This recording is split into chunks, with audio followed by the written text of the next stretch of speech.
Chapter 1, The Little Blind Man in Old Town. In 2085, the world landscape was reshuffled. According to the Seven Nations Convention, the world entered the year of divine revelation. On the winter night of the 8th year of the divine revelation, in the Republic of China, in a small, unrecognized border town, there is a large area of abandoned city where locals are reluctant to set foot. This was once a necessary place to enter the city from the countryside, and it was once prosperous for a while, but with the end of the war, the city planning was rapidly updated and iterated, resulting in the continuous disappearance of the flow of people, and the once prosperous area had long since fallen into disrepair. Now this old town has become a place for scavengers, the original bearer of the workers laughing and joking. Firewood, rice, oil and salt of the silo, has long been people away from the tea cooler, for leaks, sporadic candlelight from the broken windows, but also added a few points of eerie temperament. In a remote alley in the old city, 7 or 8 disheveled teenage scavengers, wearing a tattered coat of Qin Xiaoming surrounded in the middle. The teenager named Qin Xiaoming squatted on the ground,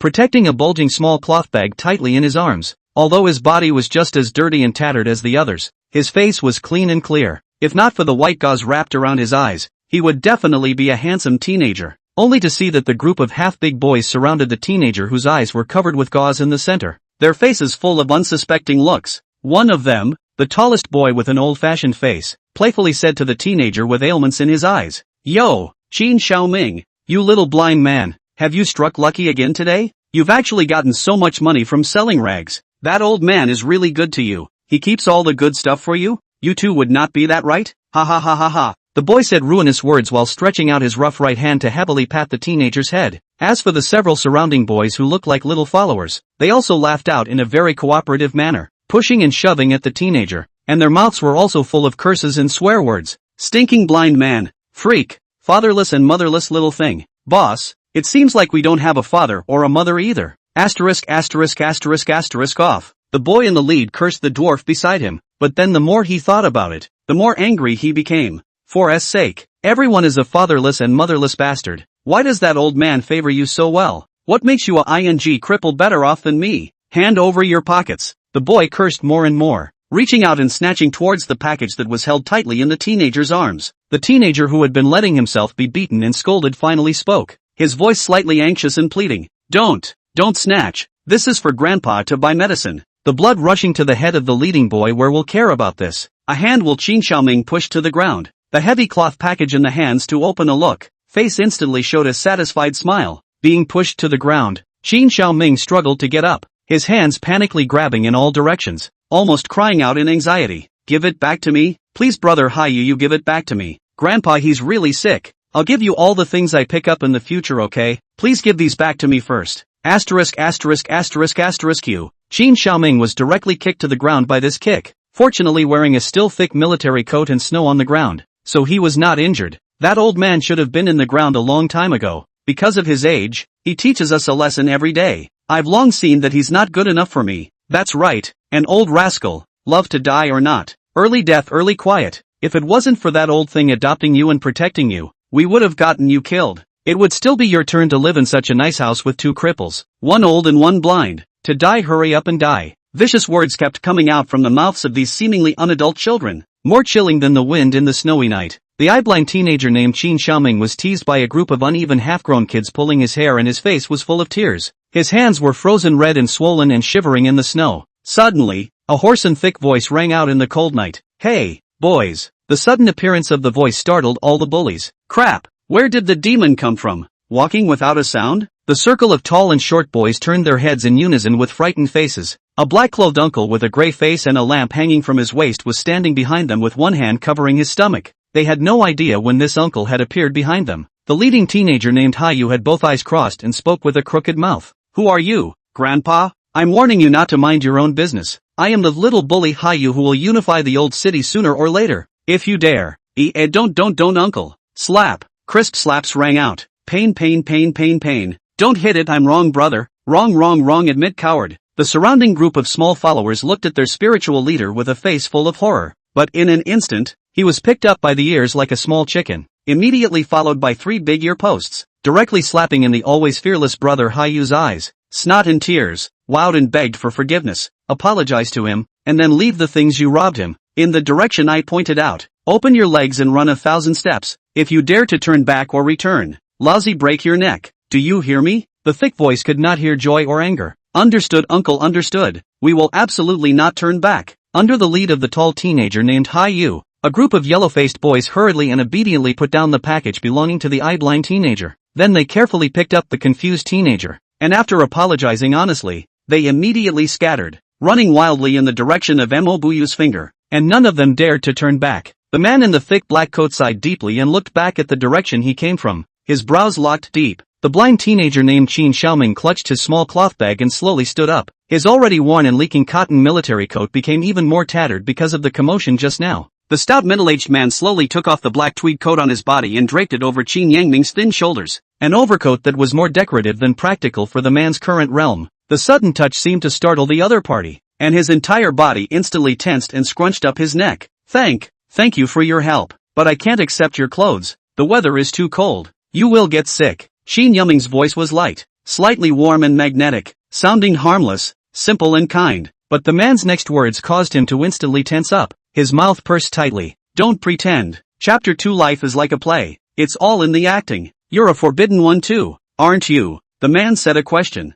but his voice was very certain. I'm sorry, uncle. I can't understand what you're saying. Qin Yangming tried to make his voice sound calm. Alright, don't act. I can tell at a glance. The man waved his hand and interrupted Qin Yangming's words. Although those brats beat and cursed at you, they were all avoided by you without a trace, and you had enough power to put them all down in a split second without God realizing it. But you didn't do it because you sensed my presence and didn't do it in order not to reveal your identity as a forbidden person. If it wasn't for me stopping it in time, I'm afraid. The man didn't finish his words, but only covered his stomach with one hand and silently stared at Qin Yangming, as if he could see through the dangerous eyes under the white gauze. Ha! The little guy is quite guarded. Not bad, not bad. There's no need to be nervous. I'm a forbidden person just like you and a public official of the country. I won't make things difficult for you. Saying that, the man's other hand gently patted the bronze-carrying lamp hanging on his waist. Lamplighter, ever heard of it? If it was before, I might have persuaded you to join us, but now I really don't have the mood. After listening to the man's statement, Qin Xiaoming was silent for a while before he finally willingly opened his mouth. However, the original calm and warm voice became somewhat less so at this time. Alas, what a failure. Grandpa always said that life is like a play. It all depends on acting skills. It seems that I'm still not good at acting. His old man raised me, a little blind man, for 16 years by picking up rags. So even if his temper isn't too good, I listen to everything he says. He always said that most of the people living in this neighborhood are poor war orphans, so he told me to restrain my power and try not to hurt anyone. That's why I never took it to heart when I played along with those silly boys on weekdays, beating and scolding them. But today is different. Grandpa is very sick. I really don't have time to accompany them to playhouse. If it wasn't for you, uncle, I would have to smash their mouths full of teeth today, and then rip off their arms and tie them into knots and shove them up their asses. Qin Xiaoming's voice gradually became angry, his clear little face squeezing into a ball. Ha ha, hiss. The man was amused by the slightly fierce look on Qin Yangming's face, but just before he laughed twice, he pulled a wound on his abdomen, causing him to suck in a breath of cold air. You're hurt badly. It's better not to laugh. Although Qin Xiaoming's eyes were blind, his intuition was very sharp. It's not a problem. It's just a small injury, the man said calmly, almost being cut off at the waist. The left leg is fractured, and the body has at least 20 new injuries of all sizes. Counted as small injuries? Cough. Hiss. Qin Yangming's ridicule made the man cough twice in embarrassment, and as a result, he involved the wound again and bared his teeth in pain. Since the light lines in the old city were too dim and he was wearing a heavy black coat just now, no one could see the hideous wound that was pressed under his hand, almost cutting him off at the waist. Blood continued to ooze out of the wound, but it was well concealed by his all-black attire and the color of the night. If it wasn't for his own mental power being tough enough as well as his realm being high enough, I'm afraid he would have died a long time ago. I have bandages and gauze on me. With that, the teenager pulled out 2 rolls of clean medical gauze and bandages, as well as half a bottle of alcohol, from the pocket of his military coat and slowly handed them to his body. This is what I usually use to change the medicine for my eyes to reduce inflammation. It's all clean. Take it. It's not much use, but at the very least it can help you stop the bleeding. Qin Xiaoming said softly. The man didn't refuse. At this moment he was in need of these things. He solemnly took it from the teenager and said in a deep voice, "Thank you." Qin Yangming shook his head. "You did me a favor after all. There's no need to care about this little thing. Without this money, I'm afraid that Grandpa won't be able to make it through this winter." The teenager said softly, "Your name is Qin Xiaoming?" the man asked. Yes, Chin Brick and Han Tile, the night ends in the sky. Well, what a good name. The man took out a money clip from his pants pocket, and as soon as he pulled out all of the little cash inside, he forcefully shoved it into Qin Xiaoming's hands despite his repeated refusals, and said in a deep voice, "Don't be pretentious, take it well. As a forbidden person, you should be able to sense that something dangerous is seeking over in this direction, and I must stop him, or everyone in this neighborhood will suffer. Time is running out. You hurry to leave here. Walk in this direction. About 300 paces. Can also reach the safety range." The man gently took Qin Xiaoming's hand and helped him guide a different direction from Haiyu's group of teenagers. "Don't ever turn around." Qin Yangming listened quietly with the cash clutched in his hand, then nodded in silence. "I know." The man let out a sigh of relief and spoke. "Good. Can you do it yourself?" "Don't worry. I've been living here for 16 years. The road has long since rolled off my back." The teenager's slightly small proud smile raised, revealing 2 dimples. "And my ears are quite good." Only to see the teenager gently crouch down, touching up a white bamboo staff that had been worn very smooth from the snowy ground. This bamboo cane, even the man who was the forbidden person had never discovered its existence. In the past, this was absolutely impossible. It seemed that he was really badly injured, so weakened that even his perception had declined. "Then I won't delay you, uncle." Qin Xiaoming had already returned to his harmless appearance at this time, his pretty face wearing a polite smile as he owed a slight bow to Imobuyu. Then he lightly tapped his bamboo staff and slowly left in the direction he had guided him to. At the time when that figure, lined even thinner by the 2 layers of thick coat, was about to be drowned by the wind, snow and darkness. "Hey, kid," the man's voice sounded again, causing Qin Yangming to stop and slowly twist his head around. "Consider me nagging, but I still want to remind you, don't be afraid of your power. Learn to control it. The power of the forbidden can indeed be used to hurt people, but it can never only be used to hurt people. You always have the right to choose." The man's deep and sincere advice caused Qin Yangming to fall silent once again. No one had ever said such words to him before, so this uncle from nowhere, even if he was dragging such a broken body that looked like a broken sieve, he still had to choose to die? After a long time, Qin Yangming seemed to have made a decision. "Hey, uncle!" Qin Yangming stood in the dark alley and shouted towards the man under the dim streetlight. "I didn't want to ask. After all, you're dying, but you always helped me, so I'll just ask for the time being. What is your name?" After hesitating for a moment, the lanky man in his severely injured state spilled out, "My name is Imobuyu. Mo asks for the road ahead, until death do us part, is affiliated with the Chinese lamplighter." Qin Xiaoming smiled and whispered back, I've made a note of it. Imobuyu, you're a good person. The gods will bless you." Qin Yangming's words caused the man who called himself Imobuyu to subconsciously look at the bronze-carrying lamp hanging from his waist, his expression gradually becoming resolute and determined. "Take your good advice," he said in a deep voice. The young man once again owed Imobuyu a slight bow, and his departing figure slowly disappeared into the night, leaving behind only a calm reminder. "I think that you'd better hurry up. The friend following you seems to be arriving soon." Imobuyu was slightly startled. "Who?" Suddenly, an eerie wolf howl rang out from the direction behind him. Imobuyu's complexion instantly became serious. He knew that he had no more time to waste. Only seeing Imobuyu take a deep breath, he forced himself to gather his spirit and quickly advanced in the direction in front of him, plunging headlong into the windy and snowy black night. Chapter 3, Puppies. Imobuyu walked along the alley for an unknown period of time, and came to sit on the ground next to a broken shack. His left hand dead pressed the horrible tearing wound in his abdomen. Cough cough. "Damn, this dog is so difficult to deal with." Imobuyu covered his mouth and tried his best to suppress his coughing, and blood continued to seep out from his fingers, coloring his florid white stubble into a blood red. He was able to sense that the thing was still gradually approaching his location despite being disturbed by the environment of the old city center. It should be able to minimize its damage around here. He had already carefully sensed his surroundings as he moved towards this current area, and could ascertain that there were no traces of human activity around where he was now, hurriedly treating the wound on his abdomen. Imobuyu took a deep breath and stood up while enduring the severe pain, and with slightly tired eyes, he looked in a certain direction behind him. The straight line distance is about 500 meters, even with the environmental interference of this old city, but at most 2 minutes, it will be able to catch up with me. Spiritual power overdrawn, left leg fractured, abdomen torn, too much blood loss, looks like running can't be done. Imobuyu's voice sounded very indifferent, and his tall figure looked a little lonely in the dark night of winter snow. He looked around and reconfirmed. The effect of the quarantine belt has begun to take effect. 300 meters around the perimeter. No signs of human activity. The carrying lamp has its last candlelight left. Pretty good. It seems that this is the place where I will be buried. Mo-Buyu's dry cracked lips hooked up a sprightly arc. Calloused hands instinctively want to tighten the body has been torn black coat, but he suddenly remembered that he had already given the coat to that life as like a play teenager. I hope he left safely. Mo-Buyu smiled and shrugged his shoulders, thinking as he did. Then he bent down, reached out and grabbed a handful of snow, rubbing it vigorously on his face. The melting snow and ice dissolved the nearly solidified blood on his face, revealing the original gray stubble. After this series of actions, Mo-Buyu's eyes no longer had a trace of fatigue in them, replaced by a touch of determination. At this time, he no longer deliberately restrained his aura, mobilizing his state to the limit of what he could reach at the moment. In the eyes of the existence that kept searching for Mo-Buyu's figure, at this time, he was like a ray of candle flame in the darkness, so abruptly conspicuous. Roar oh!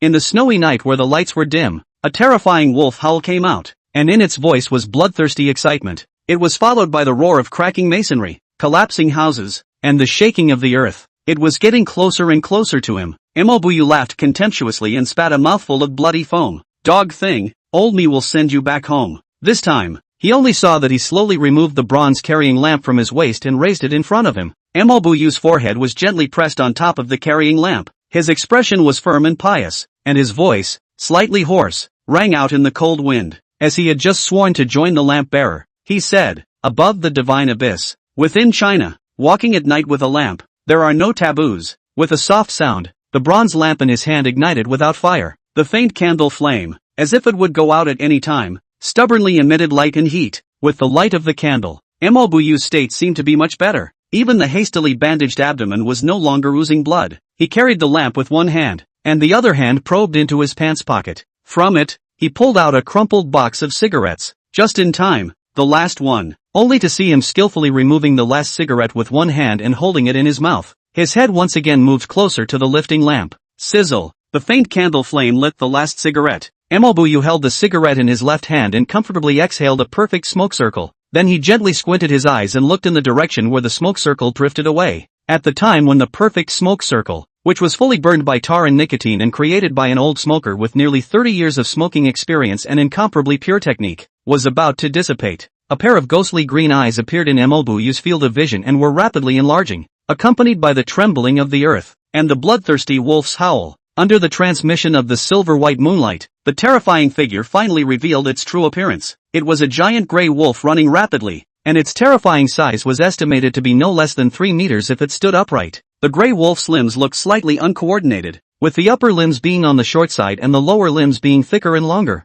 However, its speed was not affected in the slightest, darting across the snowy ground, the remnants behind it rolling up horrifying waves of sound, stirring up countless dead leaves and snow. In just an instant, the giant wolf arrived in front of Mo-Buyu and slowly straightened up. The large green eyes looked down on the heavily injured middle-aged man in front of him with a teasing look in them. In the face of nearly 4 meters tall, strong body type like Iron Tower General Werewolf, Mo-Buyu did not have the slightest intention of cowardice. Eyes like a knife general confrontation with it. Do not let the slightest, low as thunder general words, mixed with the beast's unique rough throat voice, in the snowy night resounded. The holy light is flawless. The light bearer of Huaxia is nothing more than that. Now there is no other way but death. Hand over the godhead fragment. I can give you an honorable ending. The werewolf's scarlet tongue gently licked his canine teeth that were intertwined like knives. Otherwise, I'll force you to stay awake, inch by inch, and gnaw you clean. It has been a long time since I have returned to the flesh and blood of a forbidden person in China.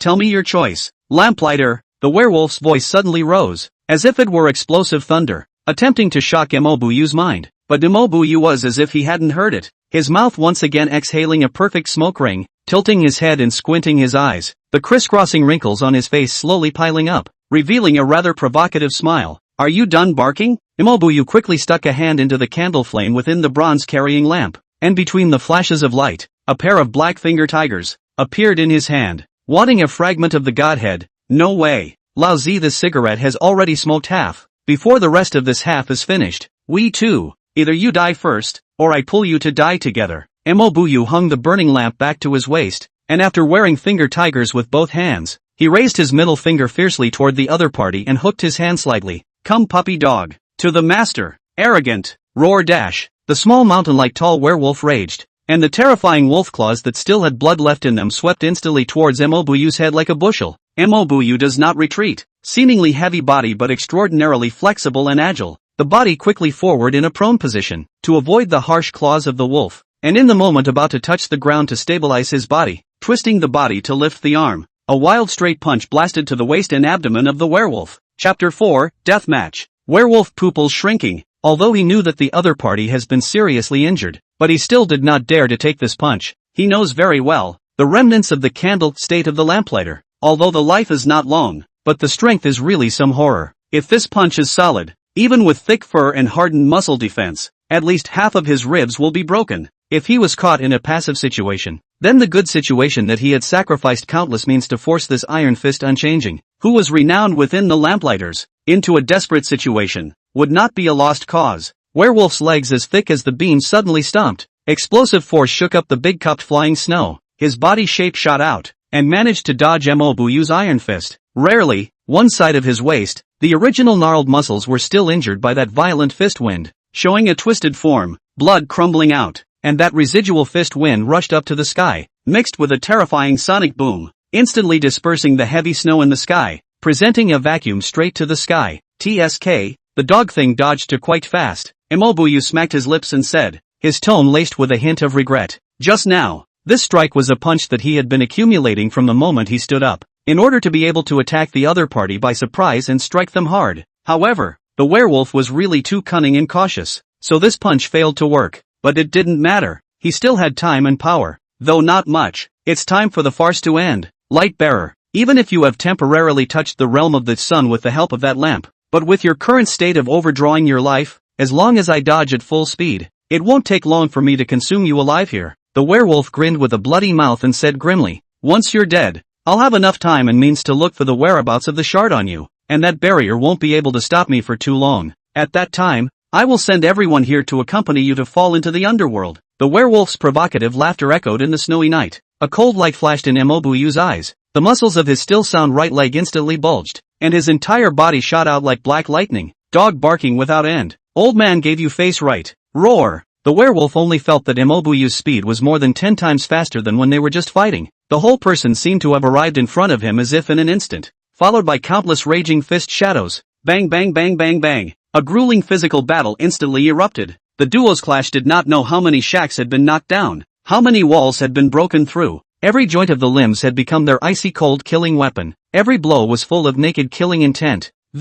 However, the tall werewolf who had just sworn that he would drag Mobuyu to death alive was gradually tired of fighting after dozens of rounds of clashes. He found that no matter how fast he increased his speed, the blood-soaked middle-aged man in front of him was always able to stick to him like a maggot on a hawk. Followed by a furious storm of consecutive blows, powerful and heavy. The punches hit the flesh, hitting the lungs and the heart. Each punch carried the death wish of never retreating, and I don't know whether it was intentional or unintentional. Mobuyu's iron fists were always directed towards the werewolf's waist that was as thick as a water tank, making him suffer a lot. Hey, it's true that a copper head, iron bones, and tofu waist is also suitable for you, dog. Ahahahaha. Mobuyu's wild laughter continued to stimulate the werewolf's high self-esteem, causing his green eyes to be gradually replaced by madness and rage. Candle in the wind. How long can you keep this up? As long as I wait for the moment you run out of strength, I will definitely let you savor what true pain is. Roar. Mobuyu was unmoved, but there was already a touch of anxiety in his blood-covered eyes. He had forcibly elevated himself to the realm of the sun by using the power of the lamp to overdraw his life, which could not last long, and coupled with the fact that he had suffered from a near-death injury, this time would only be shorter. If it wasn't for his strong physique and the strong vitality brought by his original hidden moon realm, I'm afraid he would have died long ago. Mobuyu frantically pushed his movement speed and punching power to the extreme, and the stormy strikes had already caused the werewolf's tower-like body to be covered in blood, his breath gradually declining, and he was howling angrily. Just when the cigarette in the corner of his mouth was about to reach its end, Mobuyu finally grabbed the werewolf's left ankle that couldn't dodge and pinched it. Ow! The werewolf's mournful howl mixed with dizzying sound waves spread out in the snowy night. Mobuyu's blow directly crushed his bones. This revenge on my left leg, I'll avenge it, Mobuyu said in a deep voice. You! Bang! Before the werewolf could get his words out, Mobuyu's hand that hadn't yet been loosened pulled once again, followed by another punch that smashed into his abdomen. This plain and simple punch directly smashed through the werewolf's stomach, and blood spurted out. Bloodstains erupted with a strong fishy odor, staining half of Mobuyu's body red,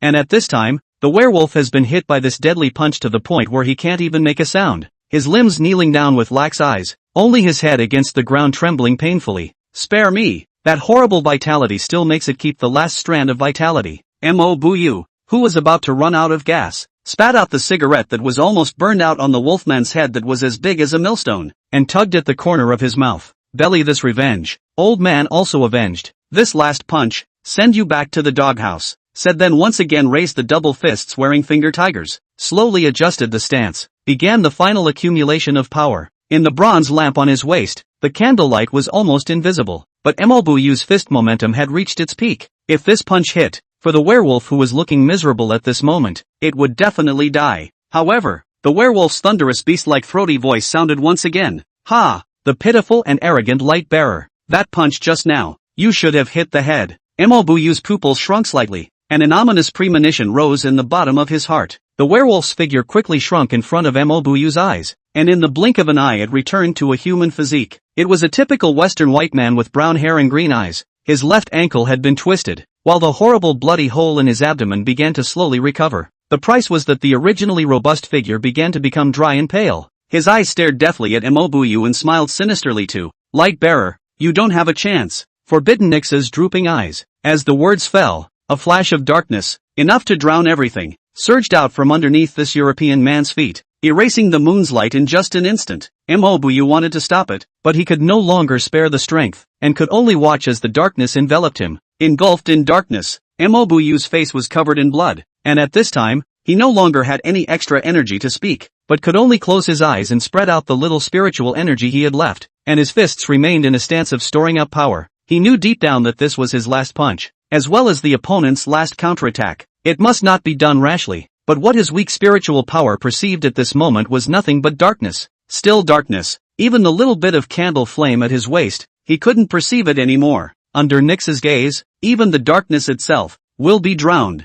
Eerie voices came from all directions, constantly interfering with Mobuyu's perception. To be able to force me to this point, I have to say that you are indeed very strong, but the holy light of the kingdom does not allow a single flaw. The Godhead fragment. The kingdom will definitely get it. Mobuyu's brows furrowed tightly as he instantly understood the other party's thoughts. The severely injured werewolf didn't intend to take any chances at all. He was now hiding in the darkness, waiting for Mobuyu to exhaust his own life force and die. This idea is very solid, and is about to be realized, because the candle flame in the bronze lamp on the man's waist had been completely extinguished, leaving only a little spark that still stubbornly refused to turn into smoke. As if he had already seen the agonizingly unwilling look on Mobuyu's face, the wolfman grimly hooked up the corners of his mouth with a vicious sneer. Farewell forever. The Chinese light bearer dies alone and helpless in the dark night, just when Mobuyu himself has begun to despair. His fist, but in the boundless darkness, felt a trace of warmth. It was as if someone held his hand, guided him in a direction, and whispered in his ear, "Uncle, I choose this side." Mobuyu instantly blessed his heart and slammed his fist out without reservation. Boom! The darkness shattered inch by inch like a mirror, and the watery moonlight fell with the wind and snow. The werewolf hiding in the darkness didn't even have time to let out a scream before the upper half of his body was completely blown apart, with only a pair of mangled legs soaking in a pool of blood. "See, I told you, didn't I? My ears are still pretty good." Mobuyu's gradually dimming gaze looked to his side. The young man was holding a white bamboo staff in his hand, struggling to support him, with a small hint of pride on his face. He used his last ounce of strength to pull the corners of his mouth at Qin Xiaoming. "Thanks, kid, but don't bother. I won't survive." After saying a few short words, Mobuyu closed his eyes with a deep sigh, and his head, which was graying at the temples, slowly drooped. Qin Xiaoming was very clear about Mobuyu's state at this time. He could clearly hear Mobuyu's heartbeat fading away, and the sound of blood gurgling from the broken internal organs was clearly audible. In the picture in his mind, Mobuyu's life flame, which was still bright at the beginning,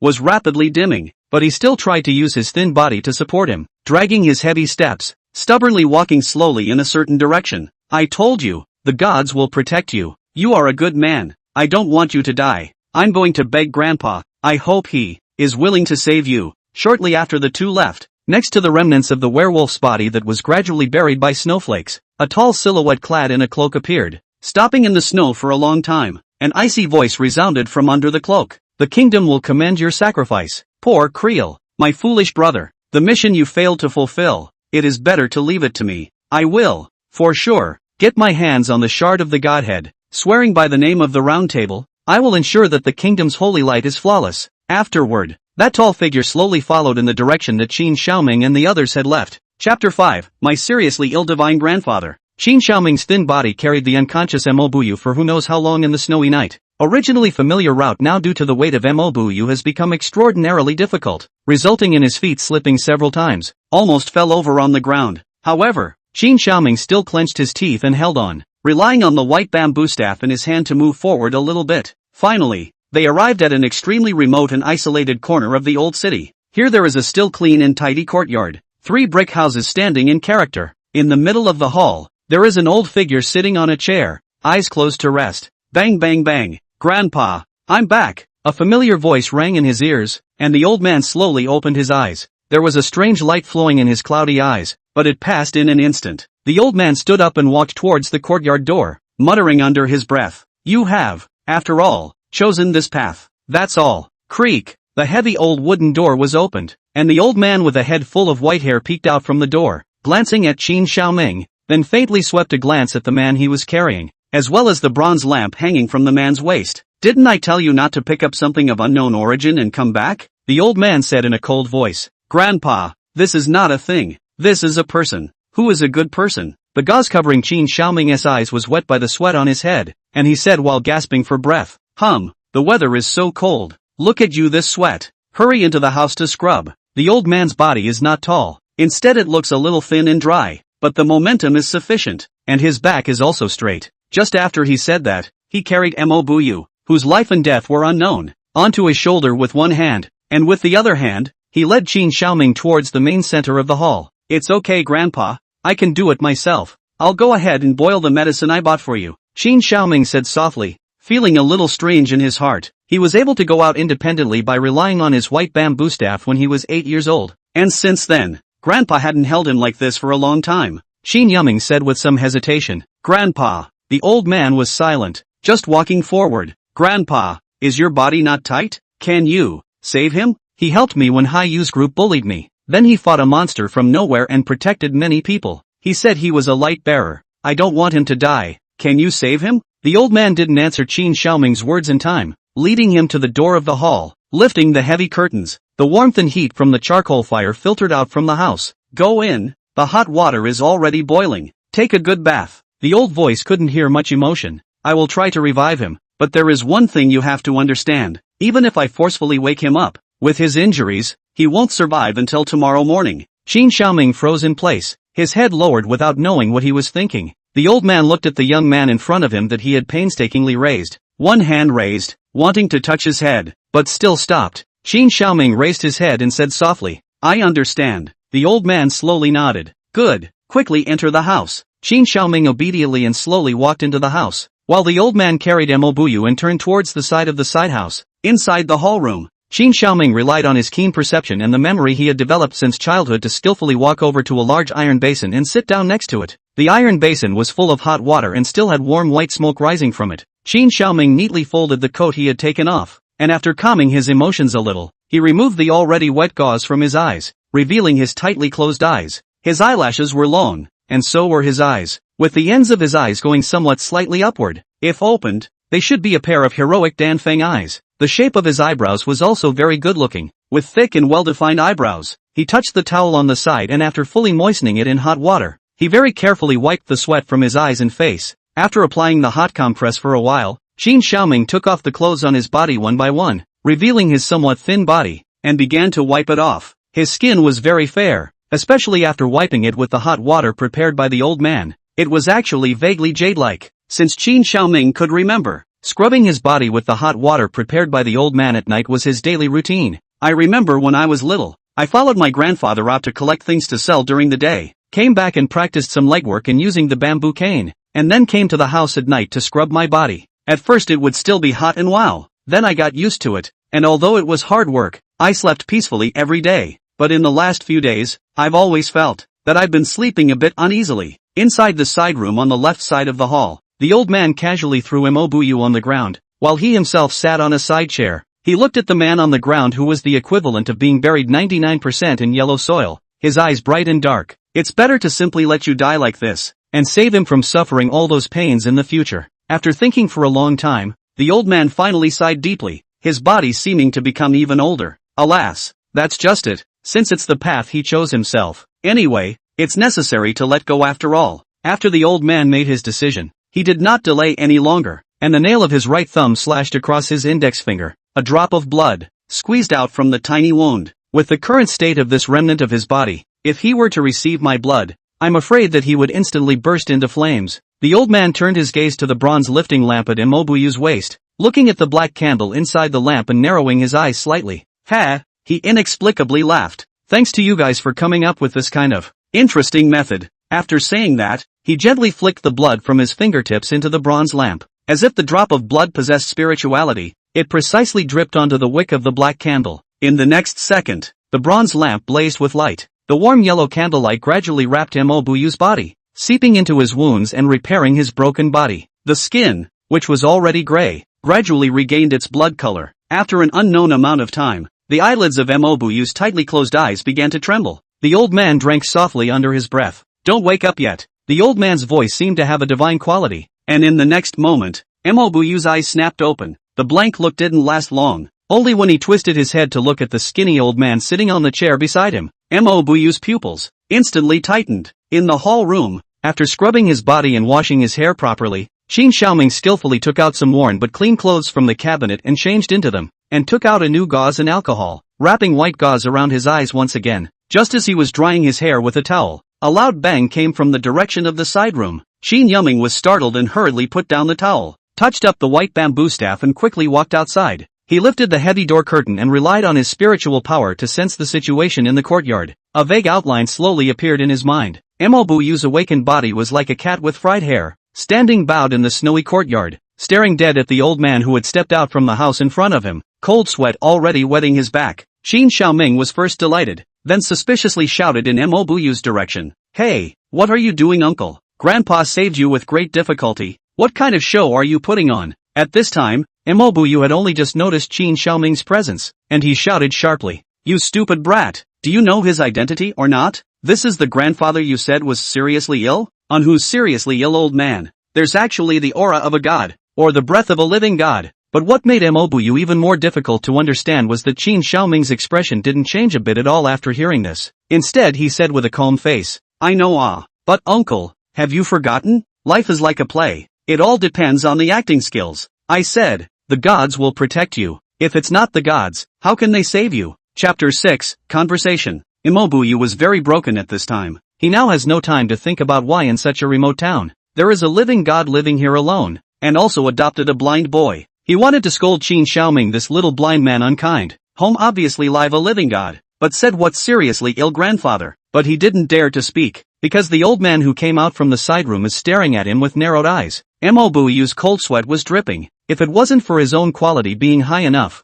I'm afraid that both his legs would be wobbling. Only to see him awkwardly smile, forcibly squeezing out a smile that was worse than crying, arched his hand towards the old man and said in a deep voice, honorable God. Many thanks to the honorable God for saving my life. The late generation has no teeth to forget. If the honorable God has a dispatch, late generation, there is no disobedience. The literary words came out of the mouth of a tall modern man like Imobuyu, feeling very anticlimactic, and the next words the old man uttered directly let Imobuyu like a lightning strike. Honor your grandfather. Speak human words. Put. Qin Xiaoming almost didn't break down and laughed out loud. Imobuyu was so anxious that he scratched his ears and hurriedly said, Yes, it's me who didn't think it through. I don't know what you call yourself, old man? The old man faintly shook his head. I know what you want to ask, but I will not tell you. You also do not need to be nervous. I am now also just a feudal flower show. The power has long been gone. Also just want to live a mortal life. It was this child who sincerely begged me to save you, and only then did I reluctantly step in to pull you back a little bit from the line of death. But it was just a drop in the bucket. Your current state can only be said to be a return to the light, and tomorrow when the sun rises, you will definitely die. Qin Xiaoming felt a little sad. However, when Imobuyu in the courtyard heard this, he was only silent for a moment, and then laughed immediately afterward, and the smile on his face relaxed a lot. Ha ha ha, so that's how it is. I said how the injuries on my body have healed 7 or 8%, but my spiritual energy is still in a depleted state. Thank you very much, old man. Imobuyu bowed deeply towards the old man, being able to see the sunrise once more. I am already satisfied. The old man gently nodded. Good heart. If it was in the past, It would be a good seedling, but there's no need to thank me. If you want to thank me, thank him. The old man raised his finger and pointed at the single thin teenager standing at the entrance of the hall. Afterwards, the old man's gaze slowly fell outside the courtyard, not knowing what he was looking at. You said just now, but if there are any dispatches, there is nothing you won't do? Mo Buyu froze, then nodded and said, that's right, is there anything you need me to do? Feel free to command. It's not a big deal, the old man said indifferently. This child has been living in this old city since he was a child, and except for the last few years when he would go out from time to time to help me buy some medicinal herbs, he seldom comes into contact with the outside world during the weekdays. And I am an old man, so I want to trouble you, to have a good talk with him. The old man's pale voice echoed in the snowy night, causing Qin Xiaoming to feel a trace of inexplicable sadness. He opened his mouth but didn't know what to say. Mo Buyu didn't think much about it and agreed with alacrity. Seeing him agree, a hint of a smile appeared on the old man's face before he turned around and walked towards the outside of the courtyard. Lantern Ming, Grandpa will go out for a while. You guys have a good chat. Qin Xiaoming's heart tightened as he shouted out, Grandpa, where are you going? Today's medicine hasn't been eaten yet. Don't worry, I'll be back in a while, the old man said without looking back. The pale figure quickly disappeared at the gate and walked into the dim snowy night. The corner of Qin Xiaoming's mouth twitched in annoyance. Humph, stinking old man, own body bones, what kind of heart have no point? Such a cold day, still run outside. Hey,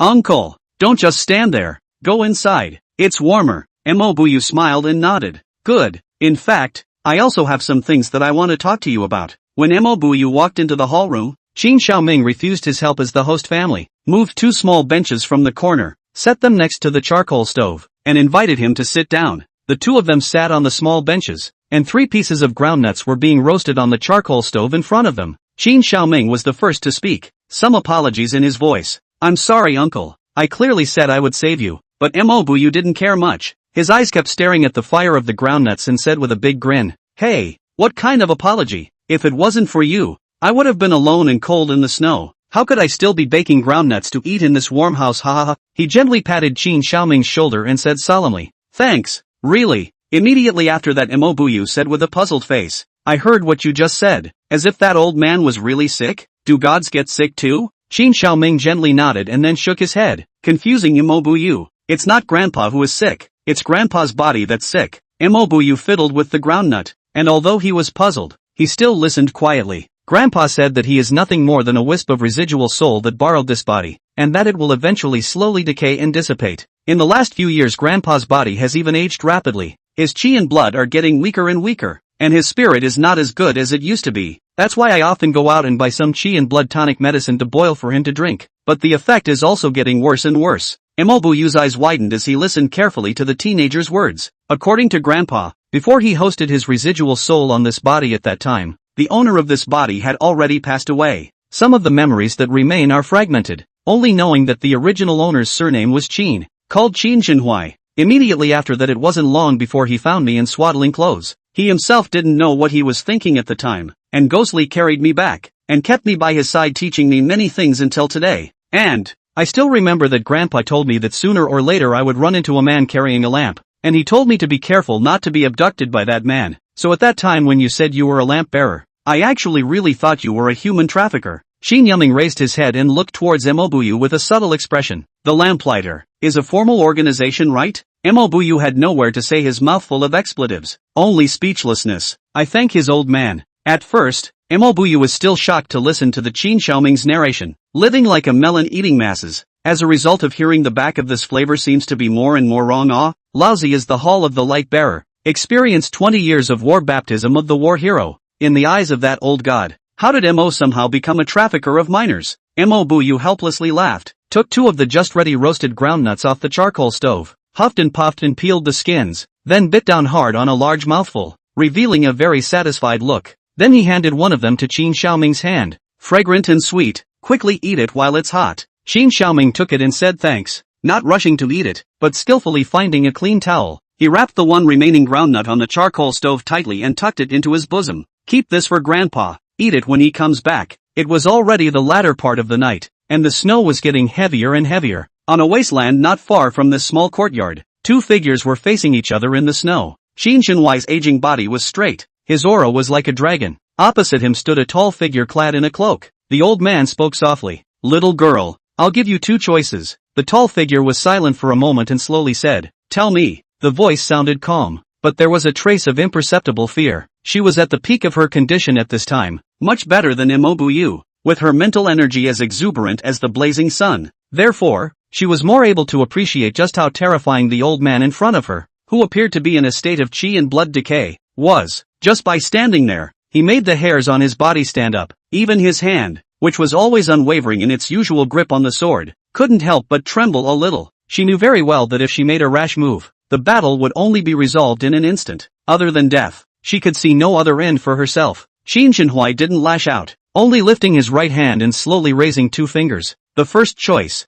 you fight me now, and if you win, you are free to do as you please. The figure under that cloak was silent. Obviously, she would not choose this path. Second choice: you first find a random place to cat for a night. The tall figure cocked her head, somewhat puzzled. What does mean? Don't rush, hear me out. After you first find a random place to stay for the night, wait until tomorrow noon. At that time, life and death is up to heaven. No matter what you want to do, I will never stop you again. How? That figure pondered for a long time, and finally slowly nodded. Okay, deal. I hope you keep your word. The old man laughed twice in a rare moment after hearing this. Ha ha ha, don't worry, we are not the same as those gods in your country. The gods of China never go back on their word. Chapter 7, The Day of Heavenly Collapse. Inside the hall, a small figure and a large one were gathered around the warm charcoal stove munching on sweet and soft groundnuts, chatting quite happily. Through Mobuyu's vivid description, Qin Xiaoming finally began to understand the outline of this world. It turns out that the cause of the world's destabilization was a meteor shower. On January 1st, 2035, that is, roughly 58 years ago, mankind experienced the Heavenly Collapse Day. Mobuyu's thick and hoarse voice began to reveal a corner of the world's truth to the ignorant teenager in front of him. At first, people thought it was nothing more than an ordinary meteor shower, until the meteors in the sky fell to the ground. The sky collapsed. As if they possess life, they strangely and precisely smashed down between the borders of various countries. This caused the boundaries between countries to be gone, replaced by horrific canyons like rifts in the sky, and the straight-line distance between the closest neighboring places had exceeded 200 kilometers. The world could be said to be truly divided and fragmented. The chasm between the canyons was so deep, so submerged in pure darkness, that no human detection equipment could achieve any results from it. And with the gradual passage of time, all electronic equipment would suddenly fail as it approached the canyon. The World Organization, which had not yet been dissolved, named it the Divine Abyss. Over time, where the canyon was located, rivers were cut off, life was extinguished, and birds were not allowed to pass through. When the Divine Abyss was first formed, the divided countries of the world still maintained a positive and mutual help mentality, displaying humanitarianism to the fullest extent. However, as the sun and moon turned, various problems were gradually exposed. Countries with a shortage of resources were able to obtain what they needed through the assistance of other countries and the use of large military airplanes when the Divine Abyss had just been formed and had not yet fully realized its horror. But as the influence of the power of the Divine Abyss became stronger and stronger, weak and barren countries will eventually become isolated islands, gradually heading toward destruction. In some cases, even before they become islands, they are destroyed by their neighbors. Under this natural disaster that swept across the world, the concept of humanitarianism gradually became ridiculous, especially after the emergence of Superman in the world. Everything became more tense. There is no way of knowing who and when the first person to use supernatural powers appeared in the world, but as countries gradually discovered their existence, the fuse was lit. The fuse was then lit. At first, some called them angels, some called them demons, some honored them as the vicegerents of the gods, and some called them blasphemers. Gradually, they came to share a common name: the Forbidden Ones. By 2055, by then, the Divine Abyss had fully revealed its terrifying might. The Divine Abyss, which even the world's most advanced warplanes couldn't cross, and the terrifying canyon, which no modern equipment could work in, couldn't stop them. And yet, they could not be stopped in their tracks. The name taboo not only represents that they have gradually crossed the concept of human physically, but also is a visualization of what they can do on the physical level. The taboo possess all sorts of amazing supernatural powers, and they are virtually unaffected by the Divine Abyss, with some even experiencing a massive increase in their powers when they are in its vicinity. At first, most of the people in the world looked forward to the appearance of the taboo people as a ray of hope under the natural disaster, and the world, which was falling apart, could finally gradually return to the right track. And the governments of various countries did do the same at first.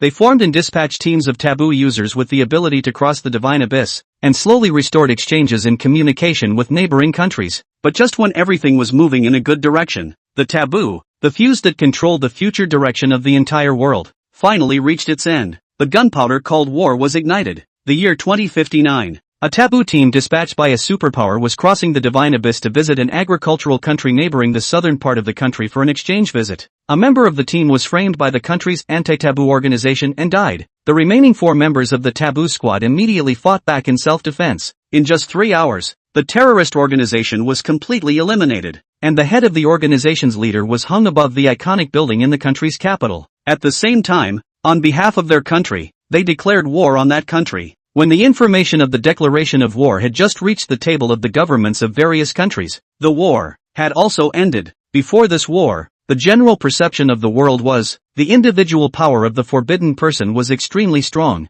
but in front of the army and the massive amount of hot weapons, in the end, there was only the result of death. But after this war, the world's perception was completely changed, as if this superpower had already prepared for this war. Not long after the taboo squad sent out declared war, several more fully formed squads quickly landed from the abyss, starting a battle of the century. In just 2 days, this agricultural country located in the south of the superpower was completely conquered and incorporated into the superpower's territory. The already small army was slaughtered to death, and the forbidden people who had risen up to resist were also defeated. Some were killed, some were recruited to surrender, and only a tiny portion of the forbidden people escaped, but most of them were also seriously injured, and it was difficult for them to make it to the battlefield. When the news spread throughout the world, the countries had just regained their senses from the shock brought about by the terrifying power of the taboo people, wanting to condemn that superpower for this barbaric act. The divine abyss between those two countries had strangely healed. It was as if it had never existed. Even more bizarrely, the healing of the divine abyss caused the superpower's resources in all aspects to grow by leaps and bounds. When quantitative changes reached the extreme,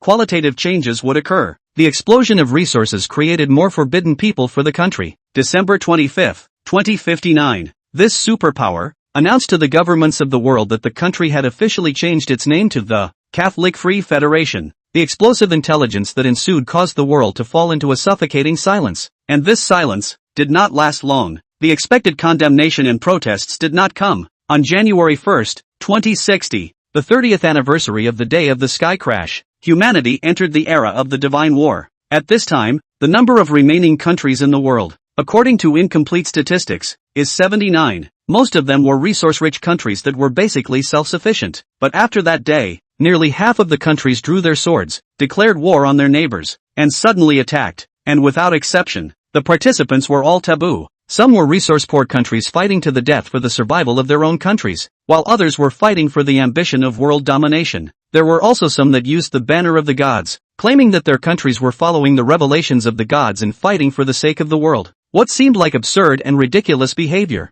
Yet no country stood up to accuse, because everyone already knows it by heart. From the day that the so-called ridiculous Catholic Free Federation appeared, this world can never go back to the past. This world will never be able to go back to the way it was in the past. The prologue of the war was abruptly torn apart. What was revealed was the naked, bloody reality. Some countries, from the original barren land to leap over, became a superpower bursting with resources. And there were countries that fell apart and went up in smoke. First an individual disappeared, then a city disappeared, and then, a country and civilization, too, disappeared. Buyu's narration caused Qin Yangming to fall deeper into it, making it difficult for him to extricate himself. And then, he pursued. Buyu threw the dried-up groundnut skin into a distant trash can with precision and touched the stubble all over his face. The war was fought for 20 years, and 50 years have passed since the day of the sky collapse. 50 years isn't long to say, and it's by no means short enough to change a lot of things. For example, there are people who spend their entire lives unable to get out of their own country,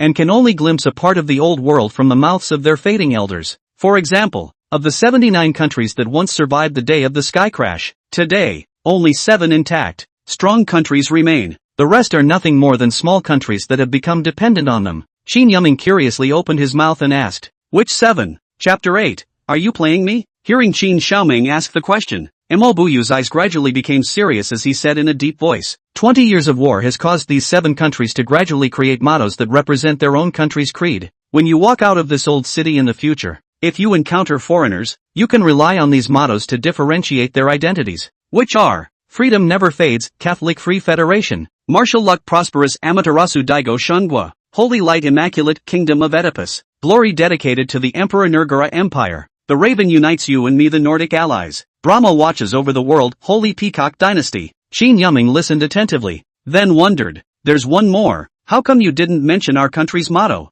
Mo Buyu smiled deeply, he stared at the quietly burning charcoal fire, and in his eyes was an indelible faith. The last one, listen carefully, our motherland, the Republic of China. The motto is, family and country long peace. Qin Yuming silently savored the 4 words family country long peace. It seemed as if he had a little bit of understanding of where Mo Buyu's blandness of seeing death as a homecoming came from. What is that what you said about the light bearer? What is it? There, are all people like you? Mo Buyu raised his eyebrows and smiled. What? Are you interested in joining us? No, I'm just curious. Really? The man grinned and didn't say much, opening his mouth to explain after slightly organizing his language. After the end of the war, various countries were still on guard against each other, and had set up special response organs, specializing in dealing with matters related to the forbidden and divine abyss. And our country's special response agency was called the Lamplighter, and was mainly responsible for cleaning up the forces of taboo users outside of our borders, as well as monitoring and investigating the divine abyss along the borders.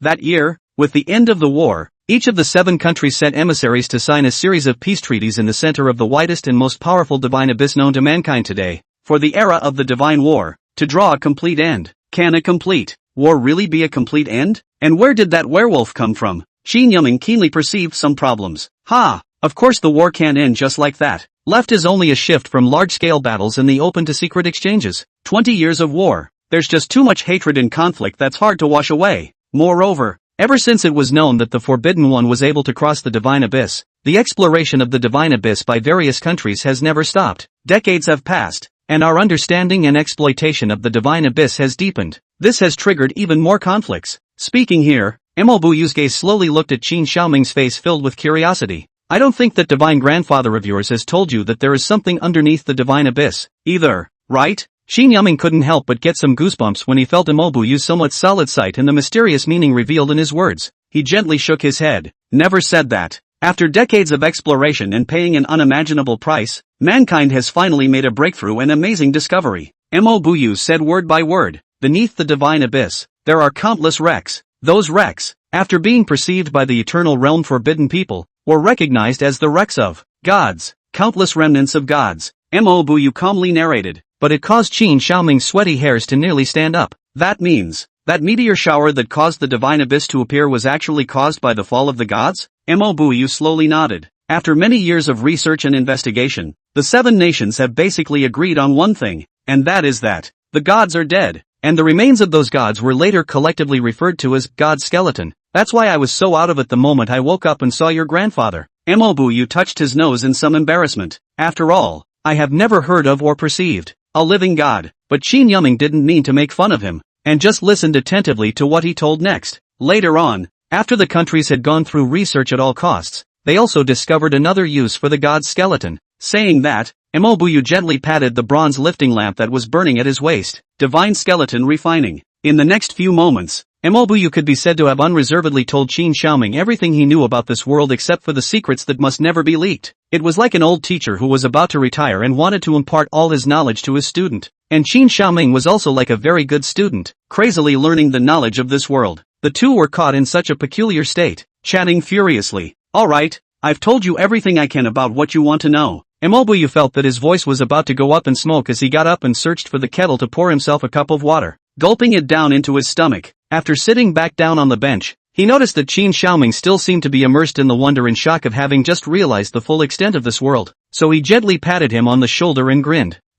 Wake up boy, don't just eat without doing anything. I've finished telling you what you want to know. It's your turn, right? Qin Xiaoming slowed down and rubbed his temples, saying, sorry, I got distracted, but I've also told you what you wanted to know about Grandpa. I really don't know anything else, he said seriously. Mo Buyu waved his hand. I'm not talking about that living god. I want to ask you, according to the fluctuation of your kid's spiritual power, it should be a fire seed realm that just awakened its spiritual power not more than a few years ago. How did you break through the quarantine zone that I specifically set up to isolate ordinary people and those in lower realms from entering? And, also managed to easily break through the forbidden realm cast by that werewolf? Mo Buyu looked at Qin Xiaoming's eyes wrapped in white veil. presuming to see through his secret. As a result, Qin Yuming just shrugged his shoulders and handed Mobuyu the white bamboo staff in his hand. What does mean? Mobuyu was somewhat baffled, only to see Qin Xiaoming say with an innocent face, I actually didn't do anything. After I bought the medicine I was going to go straight home, but thinking that you were so seriously injured I was afraid that you really hung up again, so I planned to go back to see the situation. What you said about the quarantine zone, I also ran into it, and I did get stopped at first. Then I swung my bamboo cane a few times and it opened a mouth. Then I went in. I didn't have long to find the sound of fighting before I sensed a dark, slimy barrier in front of me that distracted me. Then I swung the bamboo cane a few more times. Then found you inside a dying look. Obviously that guy is squatting next to you moving around so big movement, but you seem to be blind and deaf as if. There is no way. I helped you. Mobuyu people were dumbfounded, their mouths wide open not knowing what to say. Is this the ing child of a god's family? Hidden Moon Peak Realm taboo person set up the boundary and field said broken? And with such a broken bamboo pole? Mobuyu was fiddling with the white bamboo staff in his hand, and he spat indignantly in his heart. However, he felt that something was getting wrong. He lowered his head and carefully surveyed the white bamboo cane in his hand. It was about 1.5 meters long, narrow in the front and wide in the back, with the right thickness, and there were some strange patterns on the surface that looked like they were naturally formed. The feel of the hand is warm and moist like jade. It is indeed a good material, very suitable to hold in the hand as a walking stick to use.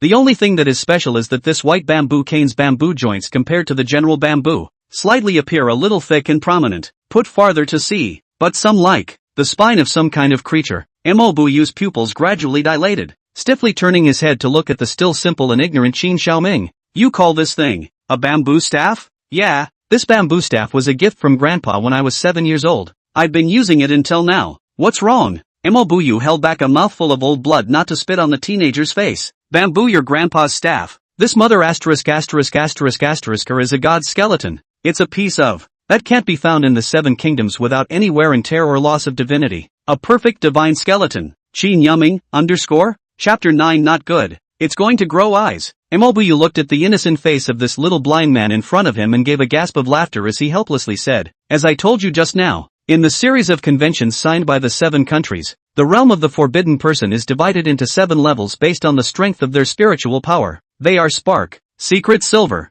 Gold, Hidden Moon, Sun, Eternal, and Void God. The Westerner you helped me take down and I would both fall into the category of being at the peak of the Hidden Moon. And this bamboo staff, as you call it, actually broke through the field we laid down with ease. Don't you feel strange? Qin Yuming scratched his head. It's not like I haven't felt it before. I'm just saying how this thing works so well. It can be used as a flat burden. Hang more rags and won't break. And it can open walnuts and also cut weeds. And also be used as a guide stick. Mobuyu face hate iron is not steel. This kid to take such a superb god skeleton as a guide cane also even if, actually also as a mallet to make, is really a waste. Okay, don't baba, me pain. Mobuyu said with a bitter smile. You have to know how uncomplicated it is to obtain the divine skeleton. The exploration of the divine abyss already has a great casualty rate, coupled with the success rate of the divine skeleton refining is extremely low. So every piece of divine skeleton, even if it's a crippled and incomplete divine skeleton with rare divinity, is an extremely precious and rare national strategic resource. And the weapons or tools forged through divine refining are all extremely magical or powerful. Qin Xiaoming quietly gulped, and without a trace, touched back the white bamboo staff from Mobuyu's hand.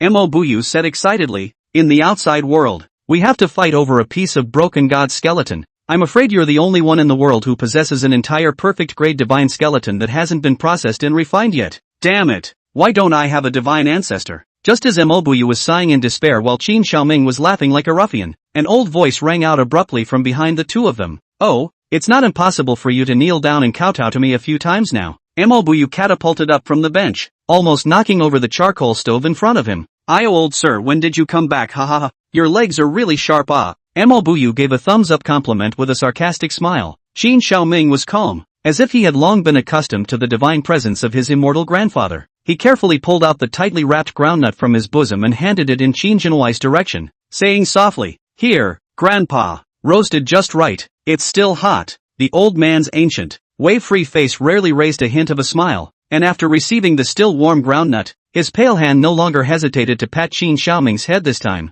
Good boy. Qin Yuming froze, an inexplicable uneasiness surging through his heart once again. They pursed their lips and said, Since Grandpa is back, rest in the house for a while. I'll go get the medicine pot. Just put it on this charcoal stove to simmer. You can smell the medicine gas can also be more comfortable. And this medicine has to be simmered and drunk now for the effect to be good, said Qin Xiaoming is about to stand up, but was gently pressed by the old man back to the chair. No need. Grandpa's body is much better. And now Grandpa has something very important to say to you. You sit down first. After saying that, the old man then looked at Mobuyu, who was a bit overwhelmed at the side. Thank you for accompanying him to talk for so long, the old man said seriously. Mobuyu was simply flattered and hurriedly shook his head and waved his hands like a rattle. I know that there are still some things you haven't finished with Lantern Ming. The words turned, and the old man's gaze suddenly became as deep as the sea, causing Mobuyu to tense up once again. Those words, you can save them for afterward. You still have time. Now, please go to the side room to rest for a while first. In your current state,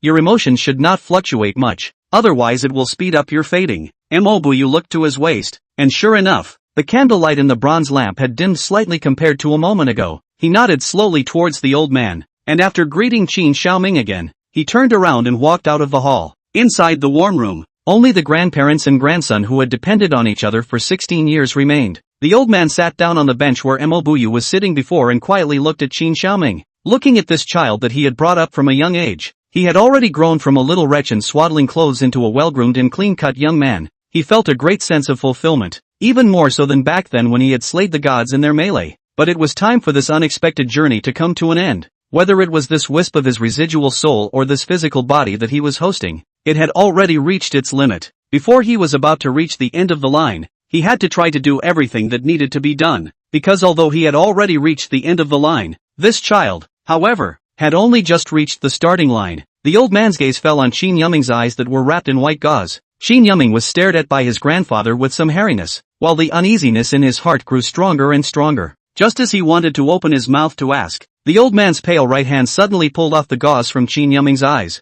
revealing his narrow, tightly closed eyes. Although Qin Yuming was startled by his grandfather's sudden action, he was not afraid. He was convinced that his grandfather would not harm him. The old man's low voice slowly sounded, carrying a divinity that was hard to defy. Curfew Ming, open your eyes. The teenager's tightly closed eyes slowly opened, revealing muddy gray pupils. Qin Yuming pursed his lips and opened his mouth. Grandpa, what happened? The old man didn't answer his question, only revealing nothing but a rare loving look, and said in a deep voice, it might hurt a little. Hold on, what does it mean? Qin Yuming was uncertain, but before the words were finished, he suddenly hissed in pain, simply because in the originally pitch-black world in front of him, a gold and a silver, two incomparably blinding rays of light suddenly appeared. That was the first time in 16 years that he felt the concept of color and the dazzling light. The two rays of light, gold and silver, instantly pierced into Qin Xiaoming's eyes, the gold light into the left eye, the silver light into the right eye, and the pain brought about was as if someone had ruthlessly stabbed a red-hot branding iron into his eye socket, causing blood to instantly ooze out of Qin Yangming's eyes, and it was no longer difficult to remain seated, directly rolling off the chair onto the ground, struggling in pain. Grandpa, it hurts he roared lowly in pain, and at this time, the old man had also disheveled in his chair, his figure becoming even more withered, blood spilling out of his mouth, his eyes closed tightly, his breath weakening extremely quickly. Hold on, mental energy, hold fast to your mind, breathe and exhale as I taught you, the rapidly aging old man bellowed out, causing Qin Xiaoming, who had fallen into agonizing chaos, to retrieve a trace of sanity. He gritted his teeth and struggled up from the ground, sitting with his legs crossed, meditating and lucking out according to the method his grandfather had taught him on weekdays, while converging all of his mental energy within his brain, desperately resisting the impact and pain brought about by the two rays of gold and silver. Those two rays of light continuously bombarded Qin Xiaoming's mind, as if they wanted to tear him into pieces. Qin Yuming's mental power was like a small boat in front of a monstrous wave, threatening to capsize and destroy at any moment. Right at this moment, a trace of coolness was suddenly placed on top of Qin Xiaoming's back. The old man held the white bamboo staff, which Mobuyu called the perfect god skeleton, in one hand and pressed it tightly against Qin Yuming's back. Chapter 10, I'll show you the sunrise. With one hand, the old man pressed the white bamboo staff onto Qin Xiaoming's back, and with the other hand, he wiped on the blood flowing from Qin Xiaoming's eyes. Immediately afterward, he heaved the blood onto the white bamboo staff and softly shouted under his breath. Refinement, creaking, strange bone sounds were emitted, and the white bamboo staff twisted and deformed in a way that was visible to the naked eye, soon transforming into a real slender spine. The color was like jade, and it was as robust as a dragon. Suddenly, countless slender, silky red tendons slowly extended out from the spine's bone joints and cracks, ruthlessly piercing into Qin Xiaoming's back spine. Ah! The sudden bone-drilling pain caused Qin Yuming, who was already struggling to support himself, to instantly break, and after letting out a mournful scream, he directly fainted, only to see his thin body unconsciously fall forward, only to be steadily caught by a large hand. But it wasn't the old man's hand, but Imobuyu who had rushed over at the sound. He looked at the youngster who was still unconsciously trembling in his arms, his brows furrowed tightly as he looked to the side at the old man who was already unsteady on his feet. If it wasn't for the fact that my realm and vision were still holding, otherwise I would have really thought that you were going to kill him or take him over. The old man smiled miserably. Kid, you've read too many fairy cultivation novels. Imobuyu looked at the old man who seemed to have let go of everything at this moment and said in a deep voice, using this perfection-grade divine skeleton as the material, and Qin Xiaoming's flesh as the embryo for this world's unique divine skeleton refining weapon, the old man is truly an immortal's means. The old man's expression did not move as he slowly said, I let him wash and train his flesh every day for 16 years with the medicinal water mixed with a trace of my divine essence, just for today. Imobuyu sighed lightly as he was shocked. Although you helped him by doing so, you also exhausted your power to maintain life any longer. From now on, he can be considered to really have no family in this world. The old man was silent for a moment, looking at the young man in Imobuyu's arms, his eyes filled with heartache and worry, but still firmly said, he is a very good, very smart child. We'll be fine. This is like saying it to Imobuyu, but also like saying it to himself. Your name is Imobuyu, right? The old man suddenly asked.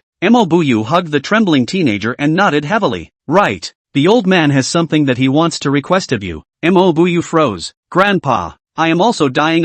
Can I still help you take care of him? The old man smiled and shook his head. It's not something difficult to do. It's just a thing that you also want to do. When Qin Yuming regained consciousness, he was already lying on his own bed, his eyes re-wrapped in white gauze, while Imobuyu was sitting beside him. Yo, awake? Imobuyu opened his mouth and laughed. Can you get up? Brain is a bit dizzy. I still hurt a bit, but it shouldn't be a problem. Then hurry up and go out with me. Imobuyu's voice was relaxed, making Qin Yangming a bit strange. Where to? This old city is not far from the divine abyss. While it's still light I'll take you there to see the sunrise. By the way, watch the sunrise. Qin Xiaoming rubbed his head vigorously, always feeling groggy in his head. His memories were somewhat confused. Where's my grandfather? He opened his mouth and asked. Your grandfather saw you asleep and instructed me to take care of you, and he himself went out again not knowing where to go. Imobuyu's answer was very natural, and Qin Xiaoming, who was in a state of confusion, didn't hear any cracks. Stubborn old man, went out by himself again, at the expense of me leaving him groundnuts to eat. Ha ha ha, don't be angry. Go, uncle take you to see the day out. Imobuyu laughed. See what sunrise? I am a blind uncle. Hey, you care so some of it. As accompany me this dying person to fulfill a small wish cannot? You can't bear to see me die alone after going by myself, right? Imobuyu's face was filled with the color of sadness as he looked at the young man who sat up helplessly from the bed. Qin Yuming skimmed his lips and said, how troublesome. If it wasn't for the fact that you're dying, I wouldn't bother with you. Ha ha ha ha, I knew that your kid is a pure arrogance. Imobuyu laughed cheerfully. What is boiling blue? I only know how to boil medicine. I don't know how to boil gum. Qin Yuming said with a serious face. Never mind. You'll know later. Imobuyu awkwardly touched his nose and helped Qin Yuming up from the bed. Go, where's my cane? Qin Yuming radiated his spiritual power out, and the outline of the nearby environment appeared quickly and clearly in his mind. Soon, he found the bamboo cane, or bone cane by the bedside and reached out to hold it. Okay, let's go. Okay, let's go. It was already early in the morning. The snow had stopped and the sun was about to rise. Right after the two of them walked out of the gate of the compound, Imobuyu put his hand on Qin Xiaoming's shoulder. It might be a bit windy in a while, so you can keep your mouth shut tight. Imobuyu said with a bad smile on his face. Qin Yuming was unsure, but still obeyed and closed his mouth tightly. The next moment, he realized what Imobuyu meant. He only saw the candlelight around Imobuyu's waist suddenly blossomed with an intense light, bringing his speed to the extreme. Imobuyu firmly grasped Qin Xiaoming's shoulders and just like that, he began to madly sprint through the snow, raising a sky of snow behind him. His speed was actually no less than that of a car traveling at full speed. The fierce cold wind kept slapping Qin Xiaoming's cheeks, blowing his originally smooth long black hair as if it was a pile of seaweed. If it wasn't for Imobuyu reminding him to keep his mouth closed, I'm afraid that his own mouth would have been burst by the violent cold wind. Imobuyu seemed to be like a motor that would not get tired as he frantically moved his legs, and after nearly half an hour of speeding at breakneck speed and when Qin Xiaoming felt that he was about to freeze to death, They finally arrived at the nearest divine abyss to the old city center. The dark canyon was like a rift valley, and under the dark sky, it looked like a hideous beast that was waiting for its prey with a wide grin on its face. Looking across the edge of the canyon with the naked eye, nothing could be seen except for the distant, pitch-black horizon. This was the first time Qin Xiaoming had come to the vicinity of the divine abyss, filled with novelty about the unknown. In his perception, it was as if he was in front of a raging and churning sea that was constantly gulping down terrifying energy. Although he had never seen an ocean before either, he couldn't care less about organizing his hair that was like a chicken nest. The bone staff in his hand flicked and slowly walked towards the edge of the canyon. However, he was stopped by Mo Buyu reaching out. Just feel it here. Your current realm is too low for you to go any further. Why? Will something happen? Qin Yuming obediently stopped and asked. If you get too close to the divine abyss, it's possible that you'll hear the whispers of some gods. Those are their unwillingness and resentment before they fall. And if you don't have the support of a spiritual power above the golden realm, you'll easily be compelled and thus lose your footing and fall into the divine abyss. Mo Buyu's explanation completely dissuaded Qin Xiaoming from approaching the divine abyss. He sat side by side with Mo Buyu, waiting for the sun to rise. Even though he couldn't see it himself, he still wanted to fulfill the last wish of the light-bearer uncle beside him. Hey, uncle. Why is that werewolf chasing you? Can you tell me? Mo Buyu was silent. Qin Yuming said wisely, I'm sorry, if it involves secrets, just pretend I didn't ask. The man slowly shook his head. If it was last night, I definitely wouldn't have told you. But now, I think, it's still possible to tell you. To put it simply, it's that the old god is dead, and the new god is in place. A short sentence caused Qin Xiaoming's scalp to go a little numb. Chapter 11 Candidates for the Gods. Mo Buyu didn't care about his reaction and continued. When the old gods fell as far as they could, their former god frames all became masterless objects as well. But perhaps the destructive force generated when the gods fell was too powerful, causing many of the god frames to shatter into god frame fragments of varying sizes, following the god skeletons and falling into the divine abyss. When they first discovered the existence of the god frames fragments, all countries felt that although this thing was precious, it was really chicken ribs. Qin Yuming was puzzled. How is it ribbled? Think about it. Although this thing may sound forced, but after all, it's something that's been shattered into an unknown number of pieces, so who can guarantee that they'll be able to find all the other fragments one by one and put them back together again? Exploring under the divine abyss is already a life of 9 deaths, not to mention the fact that from time to time, there will also be forbidden people from other countries on the lookout. So there will be a situation where there is a life to find and no life to take. Or even if there is a life to take, there is a possibility that there is no life to go. Qin Yuming nodded to show that he understood. Then what happened later? Later on, the countries discovered through research that this thing called the Godhead Fragment, as long as there is a suitable forbidden person to absorb and fuse it, he'll be able to grow along with the tabooist. Mo Buyu's expression gradually became excited, and even Qin Xiaoming's mouth opened wide. Can you imagine? All the countries blew up at that time. This means that as long as the country holds more godframe fragments, regardless of whether the fragments are big or small, the higher the probability of being able to create a godmind will be. Moreover, although the risk of fusing the godhead fragments is extremely high, and if one is not careful, one will die a violent death due to not being able to withstand the surging energies inside. However, once the fusion was successful, depending on the level of the fusion, the godhead fragment could also bring an unimaginable increase in power to the fusion. Since then, the exploration of the divine abyss by various countries has been out of control, and those forbidden people who are able to qualify for the fusion of the divine fragment are also known as divine candidates. In order to be able to obtain more pieces of the divine lattice, the countries can be said to be unscrupulous, and the darkness and disagreements therein are unimaginable to you, a simple little haughty girl. Qin Yuming's throat subconsciously rolled a bit, and his voice was a bit dry as he said, So, are you also a divine candidate? Mo Buyu stroked his stubble in a very smelly manner and said proudly, Old me is quite excellent. Naturally. No. Qin Yuming? Mo Buyu, *O? No, what are you so proud of here for? Qin Yuming said with a skewered mouth. Hey, don't jump to conclusions so easily, little one. Mo Buyu said with a smelly face. Even though I'm not a candidate, I have a fragment of the Godhead in my hand that I just found from the divine abyss. Originally, my mission this time was to head to a divine abyss roughly 300 kilometers away from here, where there are suspected fluctuations coming out of the bottom of the abyss from a divine lattice fragment. This is a classified operation. Plus I myself am good at solo raids, so in order to reduce the attention of other countries, the higher-ups sent me on this mission. Thanks to my luck, going down there didn't take long and really let me find it, haha. Qin Yuming mercilessly interrupted his laughter, and then it was targeted by others, and almost got killed? Cough cough cough. This choked Mo Buyu and immediately retorted. I don't know what kind of luck those bastards have hit, I just came up from the divine abyss, and I bumped into them. The other party had a full 3 hidden moon peaks just like me. Not only did I manage to kill 2 of them, but I also managed to break out. So that's awesome, right? If it wasn't for that dog hiding a handful of dark fields, I would have hammered his dog's head off. What the hell? Qin Yuming didn't hit his ego anymore, but asked seriously. So, do you regret taking on this mission? Mo Buyu returned without hesitation. Why should I regret it?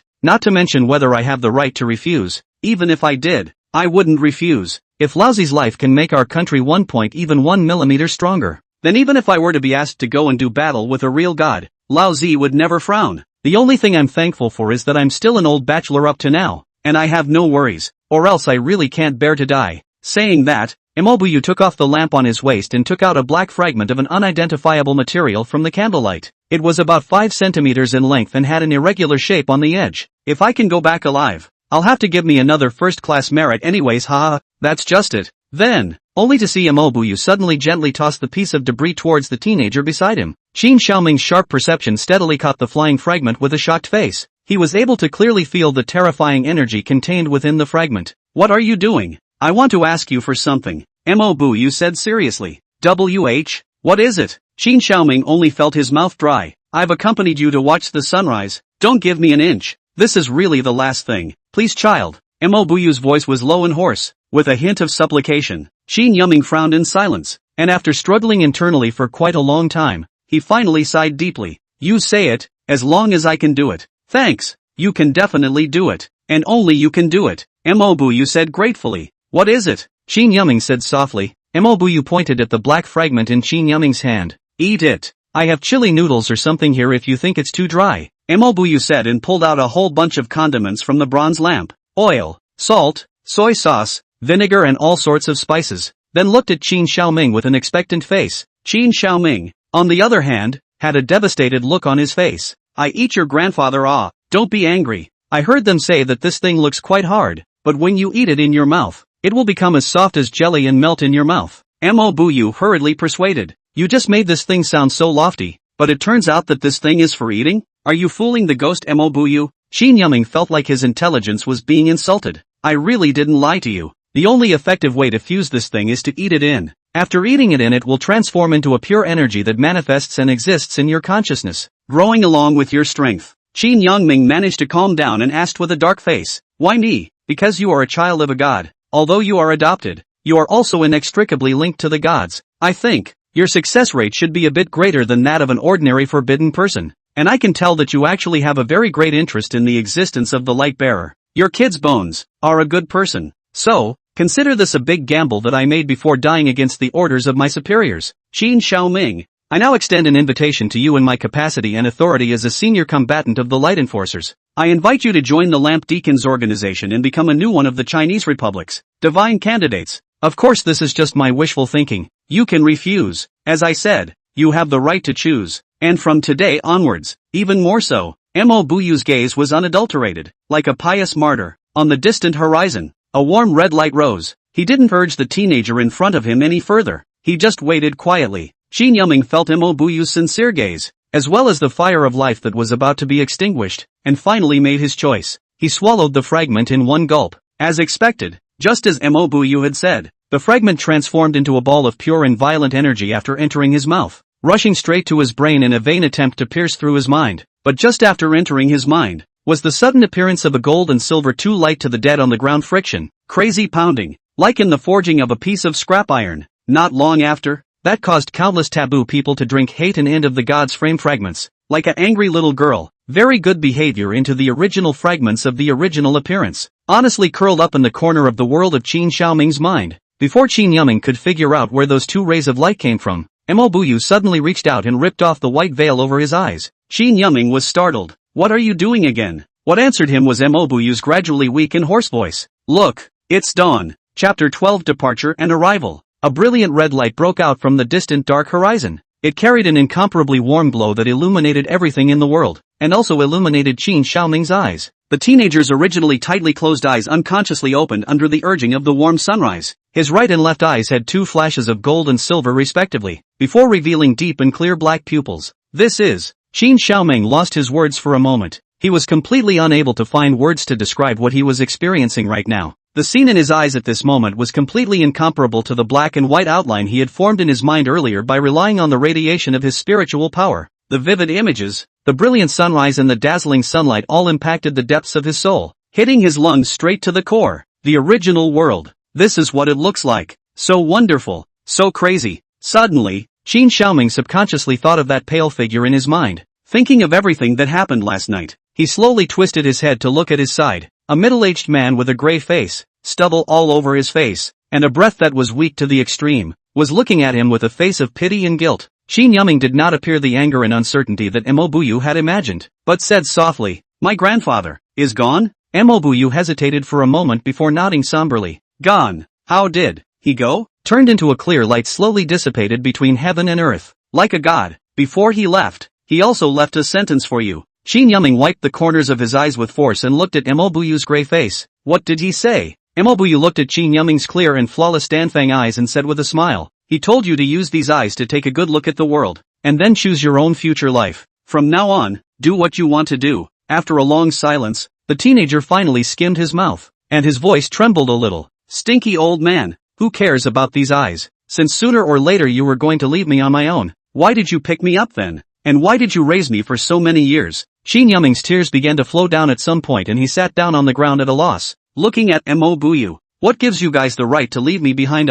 Although Mo Buyu had only spent one night with this teenager in front of him, he was able to deeply appreciate his helplessness and aggression at this time. With the last little strength he had, he gathered Qin Xiaoming in his arms and gently patted his shoulders. "Don't be afraid. You'll be fine." I don't know how long it took. After sensing that Qin Yuming's emotions had calmed down a bit. "By the way, Lantern Ming, do you recognize words?" Qin Yuming, who was in grief, heard this and looked at Mo Buyu with an uncertain face. "Grandpa used to use his spiritual power to project words into my mind to teach me when I was small, and I recognize both braille and characters. What's wrong?" Well, it's true that it's still the old gods who think long term." "That's good." After saying that, Mo Buyu pulled out a business card from his pocket and handed it to Qin Xiaoming. "On this, it's written the address of the lamplighter branch I'm in. You have formally agreed to join the Lamplighters and have successfully fused the Godframe fragments to become a divine candidate. My comrades will accept you. After you get there, please give my lamp to my sub-minister who is also my former comrade, Chen Shuanghe. Tell him that Mo Buyu has successfully completed his mission and has not disgraced his old comrade in arms." Mo Buyu became more and more emotional as he spoke, but his breath became weaker and weaker.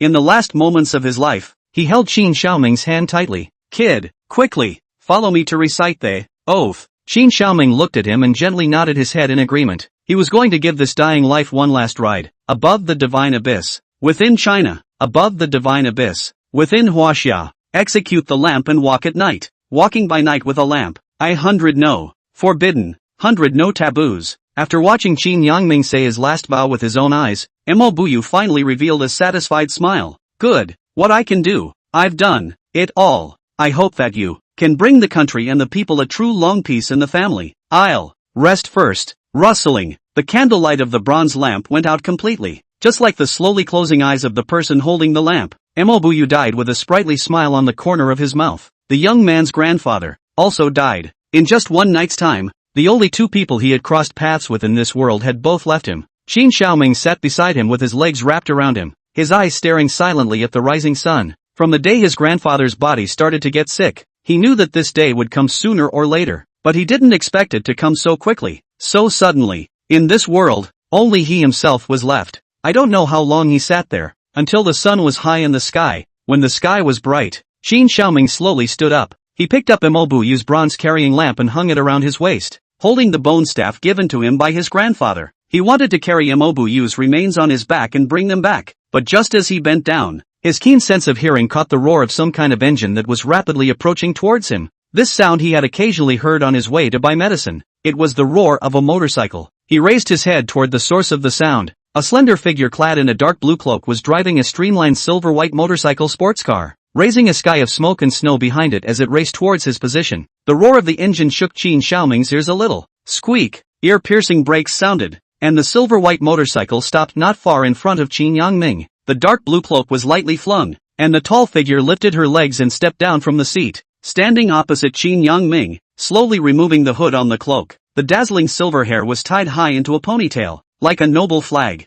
fair to almost transparent skin, a delicate and deep face, and a slender and upright figure. This was the first woman Qin Yangming had actually seen in this world. She appeared to be about the same age as Qin Yangming, yet she had an extremely strong and capable temperament. Qin Yangming curiously looked at the other party, and that pair of dark green eyes looked at him with the same faintness. The very fluent Chinese language came out icily from her mouth. It is now past noon. According to my contract with that once ancient Chinese god, I will begin to carry out my mission. Allow me to give you my name. One of the candidates for the gods of Huaxia. I am Anna Lawrence, a knight of the Round Table of the Kingdom of Oedipus. This sword is named Percival, after the silver-haired icy young girl said that. She pulled out a gorgeous silver two-handed longsword from under her wide cloak, and after pulling up a gorgeous and solemn sword flower, she stood with her sword in both hands on her chest, her eyes staring tightly at the black-haired Chinese teenager in front of her. Qin Xiaoming somewhat nervously touched his ears and said softly, My name is Qin Yangming, a blind man from the old city of Shul.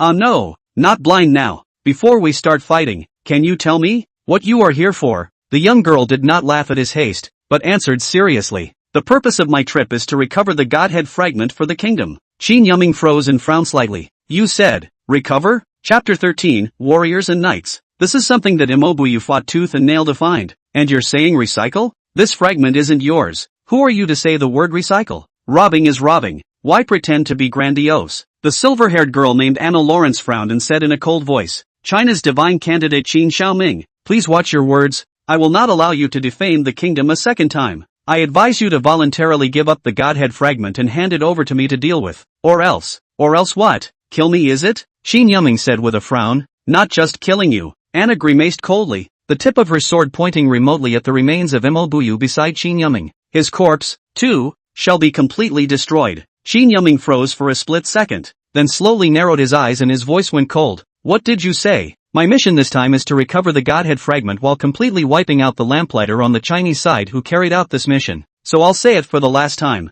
Qin Xiaoming, give up the Godhead fragment, leave Mobuyu's corpse behind, and go back to your ordinary life. In which case I can spare your life. Anna's eyes didn't have a hint of deception in them, as if she was a noble knight of the olden times, haughty and honest. But Qin Xiaoming didn't care about that. He stepped in front of Mobuyu's remains and held him firmly behind him. He then slowly sank to his waist and crossed the bone staff in his hand in front of him. With his eyes dead set on the silver-haired maiden knight, he said in a single word, Want the shard? No. Want his remains? No. To solve this problem, either you die, or I die. Anna Lawrence shook her head with some disappointment, her longsword set up in a fighting stance. Then let me see how many swords you, this newly awakened spark-level deity candidate, can catch from me. Holy light immaculate. Boom! Strong and unrivaled spiritual power exploded from the body of the young girl knight, as hot as a blazing sun in the sky. Even though Qin Yangming had never come into contact with any other tabuist, he could tell through the strong fluctuations in spiritual energy that this was undoubtedly a sun-level tabuist. It was 5 realms higher than Qin Yangming at the moment. He was even stronger than the peak hidden moon Imobuyu. He didn't have the slightest hope of winning. However, there was not a trace of fear on Qin Xiaoming's face. He slowly raised his hand and placed the slender bone staff, which had a texture like jade, on top of his back, and softly drank under his breath. Divine skeleton. Refinement. In the next moment, the bone staff transformed into a dragon's spine,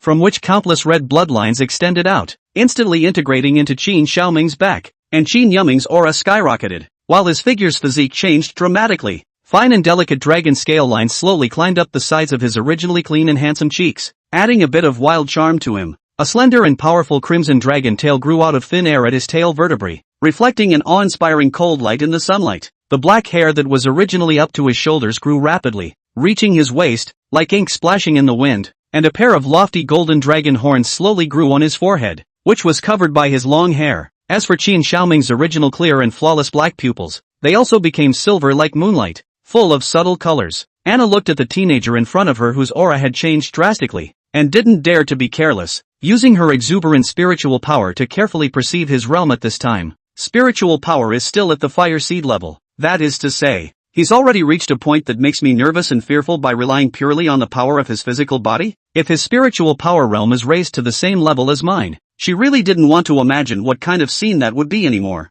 At the same time, it also strengthened her belief. For the sake of the kingdom's future holy light immaculate, I will kill you exactly here. Qin Yangming was in a wild state at this moment, slowly swinging the dragon's tail behind him, and hooking his finger towards the young girl on the opposite side. Come, Anna's long silver hair flew in the wind like a flag, her figure instantly disappearing in place. The battle erupted in an instant. As a noble and incomparable knight of the Round Table of the Kingdom of Oedipus, the silver-haired girl had absolute confidence in her own swordsmanship. She did not take the lead in utilizing her own spiritual means, but instead, with the supreme sword art that she had continuously refined and polished over the years, she wanted to compete with Qin Xiaoming, who had already transformed into a dragon in front of her. As she had said, she indeed wanted to see how many swords this Chinese divine candidate of similar age to him could resist her. After all, this was the first time she had seen the crazy act of refining a divine skeleton with her physical body. Anna's sword skills were indeed at the peak. Her sword winds were harsh and swift, striking at Qin Xiaoming's weak joints in an attempt to pierce through his fleshly body. But at this moment, Qin Xiaoming seemed to have changed into a different person.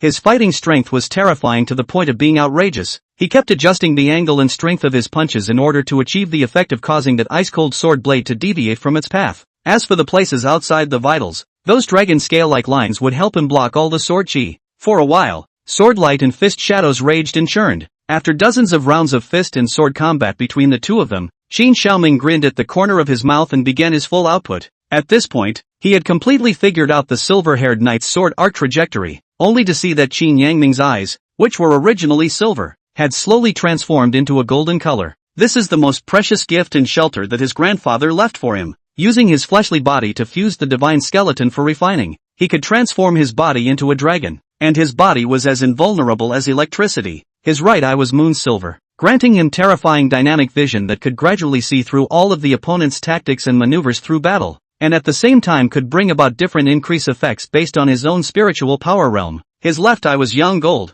giving him a natural battle intuition and allowing him to once again greatly increase his speed and strength on top of his dragonization. At this moment, Qin Xiaoming had transformed both of his eyes into yang gold, and had already increased his physical strength to the limit of what he could currently reach. Even the air became slightly distorted due to his terrifying qi and blood power. The original battle that was still even changed suddenly. Qin Xiaoming's speed was as close to Anna as a ghost, and his fists had a pair of black finger tigers on them at some point, forcing his way straight to her face. But as a knight of the Round Table, Anna Lawrence's gaze remained cold, relying on her powerful sword skills to block this thunderstorm of fists. Her sword light dancing out a gorgeous and icy sword flower between the fields. Clank clank clank clank clank clank clank clank clank clank clank clank clank clank clank clank clank. The hardened finger tigers clashed fiercely with the silver-white sword blade cast from an unknown material, each strike bringing up blinding sparks. Although the attack was momentarily blocked, Qin Xiaoming was not agitated, for the initiative was in his hands at this moment, and it was as if he would never tire and never run out of strength. A steady stream of power surged out from the majestic dragon-like divine skeleton, channeling through his own spine and out to his limbs. Using the punching and kicking techniques that his grandfather had once taught him with this current body was so silky smooth and soothing.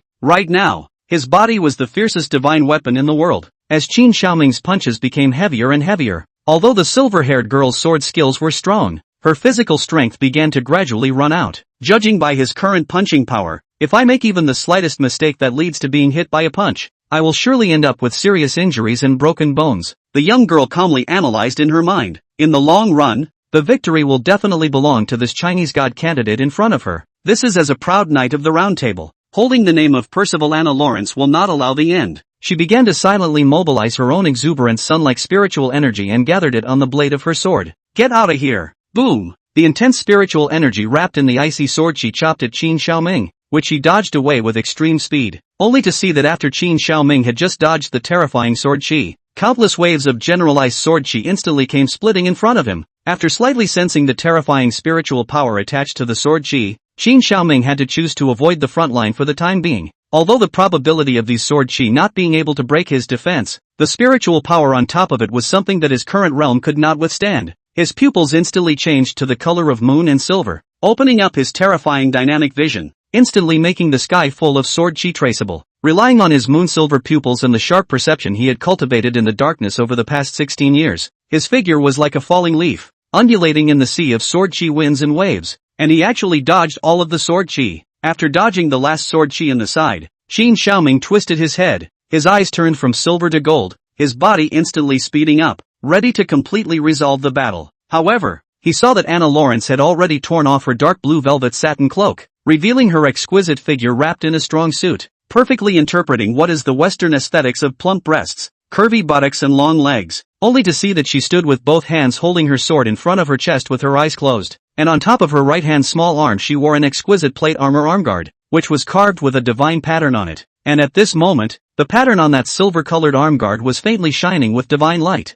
Qin Yuming instantly realized, the massive amount of sword chi just now was a feint prepared for this strike. The young girl's tightly closed eyes suddenly opened, and her deep green eyes carried the divinity of overlooking the world. Qin Xiaoming, an ice-cold voice gently traveled into the teenager's ears. I admit that you are indeed unique for using your own body for divine rec refining, but you are not the only one who possesses a divine rec refiner. Forbidden arm of Athena. Buzz. Silver-white spiritual energy that had coalesced into substance emanated from above Anna's right armguard, coalescing into a huge and slender powerful white arm on her side that was more than 10 meters in size. That arm seemed to synchronize with Anna Lawrence's movements, and when Anna raised the two-handed sword in her hand, she also condensed a terrifying white sword in her hand. Both of them simultaneously assumed a sword stance, pointing directly at Qin Xiaoming. The ice-cold silver-haired knight finally revealed a hint of a teenage temper that matched her age at this moment. She slightly hooked her red lips, the corners of her eyes curved towards the black-haired teenager and hooked her slender fingers. The action was the same as Qin Xiaoming's earlier. Come on. Second game. Chapter 14, The Day After Tomorrow. When the divine abyss healed and the gods disappeared, the world, which had been falling apart for nearly 100 years, was finally back on track. Qin Yuming sat at the place where Mo Buyu died, with 2 bottles of old wine and 2 wine glasses by his side. Old Mo, you son of a, but you've screwed me over. How did I come through all these years you can't even imagine, but good thing. Fortunately, saying that, Qin Xiaoming spilled the wine in his cup, spilling it to the earth. This cup, to you, and also to the people who have gone before and after to hold the lamp for the sake of the 4 words, family and country long peace. Finally, Qin Xiaoming picked up another wine cup and drank it all in one go. Grandpa, I did it, he murmured through tears. You're really here, Punisher, Qin Yuming. A cool voice came from behind him, as if suppressing inexplicable feelings. Ha! Still can't escape you, MS. Lawrence. Qin Yuming twisted his head and smiled. I won't give up until I truly defeat you, the beautiful silver-haired woman said softly with a firm attitude. Qin Yuming shrugged helplessly and sighed. The first time we met was here, when the divine abyss hadn't healed yet, and you were still a knight of the round table of the kingdom of Oedipus, riding a motorcycle that was so handsome that it fell to the ground, meeting without saying a word. You wanted to take away Mo Buyu's remains, and we fought over it. That was the first time I fought someone with all my might. Yes, I remember it very clearly. That was the first time we faced off and didn't share a victory or defeat. Qin Yuming's mouth twitched. It was because we didn't share a victory or defeat that time that we were targeted by you. Every time we met since then, no matter if it was for public or private reasons, you had to duel with me before you would give up. It really gave me a headache for a long time, but it's thanks to your persistence that I was prompted to continuously refine myself. It was also thanks to your persistence that I was able to get away with it on that trip to the divine abyss. In that case, I really need to thank you. Qin Yuming muttered to himself while tears flowed down his own face. Later on, as the gods gradually woke up, the situation became worse and worse, and there were more and more crises. It turns out that the horror and cruelty of war is far more profound by 1,000 times than the limits of what we can imagine. Wang Ding died, and in order to save me, he was eaten alive by the divine abyss evil beasts. Chen Yingqin also died, rushing towards the mindless Poseidon with the warhead of the Godslayer cannon in his arms in order to cover our evacuation.